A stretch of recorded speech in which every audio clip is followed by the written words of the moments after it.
let me ask you, where wearables? Where are you interested in? The glasses, all over, or clothing, or what's the area? Health related. I mean, what? I'm interested in a great product, and I think in terms of glasses, I wear glasses because I have to. Mm-hmm. I can't see without them. Either. So I kind of have that problem. I don't know a lot of people that wear them that don't have to. That was Apple CEO Tim Cook answering All Things D's Kara Swisher with a not-so-subtle dig at Google Glass. Despite that comment, the Apple CEO did go on to let the audience at the All Things Digital conference know that he sees big things for wearables. So good morning and welcome to the News Hub. I'm Michael Casey.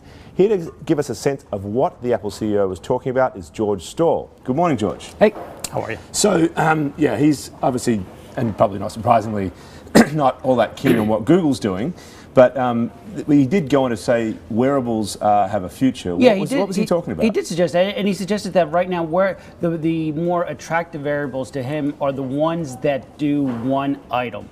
That those that try to do many things don't seem to do anything well. Mm-hmm. But he raised the notion that he was interested in the wrist. Right. But even with that, he was cautious in saying when you look at people, you know, teenagers, people in their 20s, there's not a lot of people that wear watches because they have phones and that's what they use as their watch and stuff like that. But he sees as an area that maybe there could be stuff done. Because I mean, the Wall Street Journal, we broke the story that they were, experimenting with some sort of wristwatch type device. Was this a hint that was coming? I think so. I think there was a hint there that's something where Apple is looking at now.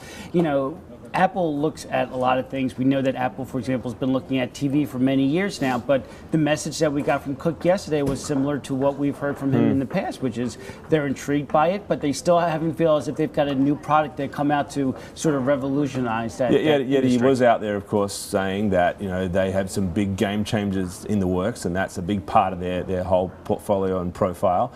But for a company that is defined by innovation, it's hard to get all that excited about these sort of subtle hints about things he doesn't sound all that excited about. Yeah, and it's an interesting contrast with the interview at last year's D conference with Tim Cook, which obviously was closer to Jobs' death, and so there was a lot more looking at the transition from Jobs to Cook and how that's going. Now there seemed to be, especially when it got to the Q&A part later on in the interview, there seemed to be some pushback from the audience and even from Walt and Kara that, hey, what have you done lately for us? Well, what are these game changers? You keep talking about it, we keep hearing about Apple TV, but give us something that suggests something we should be anxious about. And his response to all that was, we think customers like surprises, and so we don't want to sort of show our hand too soon for competitive reasons. So we're gonna stay quiet. Of course, he's doing this in the context of a plunging share price, at least over the last 6 months or so, 37% or something down from its peak in September. What did he have to say in defense of that situation? He said the stock price decline was frustrating, and he acknowledged that it was frustrating to him and to investors. But he also said that the focus at Apple is making great products, which is a line that he has said before, that it's not making the most products, it's not making having the biggest market share, it's just having the products that are most used. And so he threw out a lot of statistics that suggest that how Apple products are used more than, let's say, Android products. Having said that, and given that those numbers exist, it still hasn't prevented the stock price from falling as people are worried about what's next, and that isn't what we got from him last night. Right.